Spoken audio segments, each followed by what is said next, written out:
तो दोस्तों अगला जो टॉपिक है वो है फिक्स्ड एसेट्स का। जो हम फिक्स्ड एसेट्स की एंट्री करते हैं, हम जो परचेज और सेल करते हैं ये उसमें नहीं आता है। ये फिक्स्ड एसेट्स है जब हम कंपनी के लिए कुछ खरीदते हैं, कंप्यूटर खरीदते हैं, फर्नीचर खरीदते हैं, तो ये हम उसमें एंट्री करके रखते हैं। ये माल हम बेचते नहीं हैं, ये हमारे यूज़ के लिए होता है। तो यहाँ पर देखिए, purchased A furniture of 40,000 rupees for office use from कलाकृति फर्नीचर्स ऑन 1 मई 2023। तो ये जो फर्नीचर हमने परचेज़ किया है, इसकी हम लोग एंट्री करेंगे, और इसकी जो एंट्री होगी वो हम लोग परचेज के वाउचर में नहीं करेंगे, ये हम लोग करेंगे जर्नल वाउचर में। बिकॉज इसको जर्नल वाउचर में ही करोगे तो बेटर रहता है। तो अभी हम लोग टैली में चलते हैं और इसकी एंट्री करते हैं कि जर्नल वाउचर में इसकी एंट्री होगी कैसे। तो अभी टैली में है हम लोग, और हम लोग अभी क्रिएट कर लेते हैं हमारे क्रेडिटर को। तो यहाँ से क्रिएट लेजर कलाकृति फर्नीचर्स, ये होगा हमारा सन्ड्री क्रेडिटर्स में। और उसके बाद यहाँ पर हम लोग इसको जीएसटी नंबर डाल देंगे और इसको रेगुलर में रखेंगे। फिलहाल मैं वो सब चीज़ें डाल नहीं रहा हूँ। तो ये हमारा हो गया क्रिएट, हमारा क्रेडिटर क्रिएट हो गया। अभी दूसरा हम लोग करते हैं क्रिएट फर्नीचर एंड फिक्चर्स। ये हम लोग क्रिएट करेंगे फिक्स्ड एसेट्स के अंडर में, फिक्स्ड एसेट्स।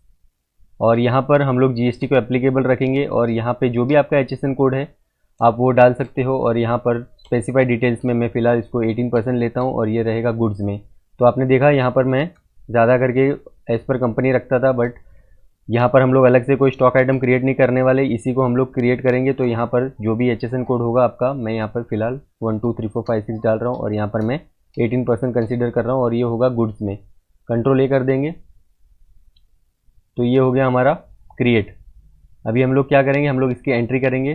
तो as per details 40,000 plus GST का हमें करना है। तो यहाँ से वी प्रेस करेंगे। वी प्रेस करने के बाद हम लोग चलते हैं वाउचर में। तो हम लोग जर्नल वाउचर करेंगे F7।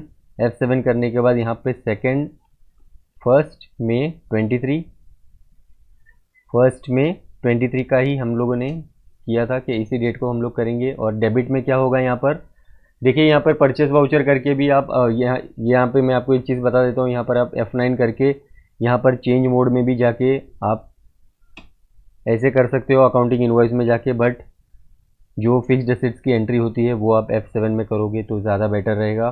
तो इसको आप इसके लिए जेवी पास करिए, बिकॉज आप ये ट्रेडिंग नहीं करने वाले हो। ट्रेडिंग जब करते हो तो परचेज और सेल्स का वाउचर यूज़ करोगे तो बेटर रहता है। यहाँ पे ट्रेडिंग नहीं हो रही है, ये हमारी ऑफिस की यूज़ के लिए है।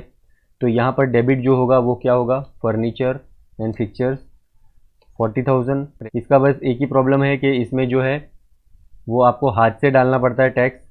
तो यहाँ पर डेबिट करेंगे फिर से हम लोग ये, यहाँ पर ये आप जानते हो credit CGST duties and taxes के अंडर में क्रिएटेड है। और ये वाली जो क्रेडिट CGST 9% है, ये मैंने परचेस के लिए खास इसको क्रिएट किया था। तो यहाँ पर क्रेडिट CGST आपको सिलेक्ट करना होगा। 40,000 पे हम लोग हाथ से कैलकुलेट कर लेते हैं। जब आपका बिल आएगा तो बिल में तो लिख के आएगा ही कि कितना परसेंटेज है। यहाँ पर हम लोग 18% के हिसाब से 40,000 इंटू 9%, 3,600। तो 3,600 हो गया इसका CGST। और फिर से हम लोग डेबिट करेंगे यहाँ पर क्रेडिट SGST 3,600। और यहाँ पर क्रेडिट में क्या करेंगे हम लोग, कलाकृति फर्नीचर्स, ये है 47,200। उसके बाद इसको हम लोग कर लेंगे न्यू रेफरेंस। हमारा बिल नंबर होगा वो हम यहाँ पर बिल नंबर डाल देंगे। तो हम ये मान के चलते हैं कि बिल नंबर है KF 0027 23 24, ये है इसका बिल नंबर। तो जब आप जेवी के वाउचर्स बनाते हो तो आप इस तरीके से बिल नंबर डाल सकते हो। उसके बाद यहाँ पर हमेशा आपको नरेशन में लिखना है जो भी आपने चीज़ खरीदी है, बिकॉज यहाँ पर ऊपर तो हमने सिर्फ फर्नीचर क्रिएट किया हुआ है। तो आपको नरेशन में ये लिखना है कि being invoice booked for furniture purchased for office use. और जो भी आपने लिया है, staff table with drawers, linear table, file table. तो आपका जो भी है आप यहाँ पे ऐसे डालिए और इस तरीके से टाइप करिए और इसको आप करिए एक्सेप्ट। और जो भी बाइफर्केशन है आपके अमाउंट की, कौन सी चीज़ कितने में बनी, यहाँ पर देखिए हम लोग इसको कहाँ चेक कर सकते हैं। इसको चेक कर सकते हैं हम लोग DSS JV में जाकर। यहाँ पर जो है जर्नल वाउचर होता है, ये देखिए। तो हमने अभी मई के महीने में ये देखिए फर्नीचर एंड फिक्सचर इसकी एंट्री की। अभी हम लोग इसको देखते हैं कि ये हमें असेट साइड में दिखता है या नहीं, बिकॉज ये हमारा असेट है और हमने इसको फिक्स असेट्स के अंडर में क्रिएट किया है, तो हमें ये दिखना भी चाहिए असेट्स में। तो हमेशा आप कुछ भी नया क्रिएट करते हो तो उसको एक बार जाके बैलेंस शीट में चेक ज़रूर कर लो कि आपसे कुछ गलती तो नहीं होगी। तो ये बैलेंस शीट में देखिए फिक्स्ड असेट्स में दिख रहा है आपको डेबिट साइड में, यहाँ पे देख सकते हो आप। ये देखिए करंट असेट्स, सब चीज़ें आपको डेबिट साइड में दिख रही है, तो यहाँ पर फिक्स्ड असेट्स आपको प्रॉपरली दिख रहा है।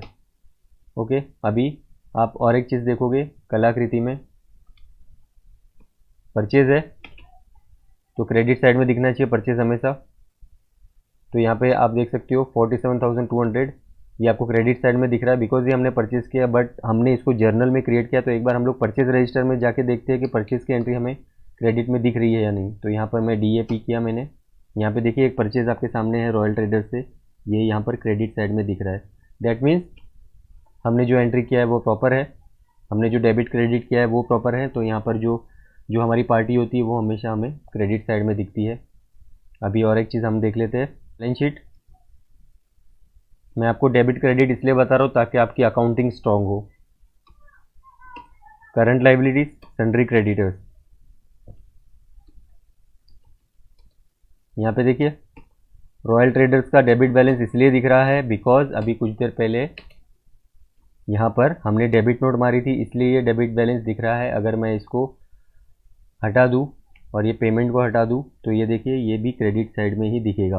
हमें यहाँ से पैसे आने बाकी है, यहाँ से हमारे जब पैसे आ जाएंगे तो ये डेबिट क्रेडिट सामने सामने कैंसिल हो जाएगा। तो मैंने आपको ये वाले पार्ट में ये दिखाया कि फर्नीचर एंड फिक्सचर्स की एंट्री कैसे कर सकते हैं और JV में कैसे कर सकते हैं। बस इसका डाउनफॉल सिर्फ इतना है कि हमें GST का जो परसेंटेज है वो हाथ से डालना पड़ता है, DAJ करके भी आप जर्नल में आ सकते हो, यहाँ पे देखिए। तो इसकी नेगेटिव साइड सिर्फ इतनी है कि आपको जब GST आप कैलकुलेट करोगे तो आपको हाथ से करना पड़ेगा।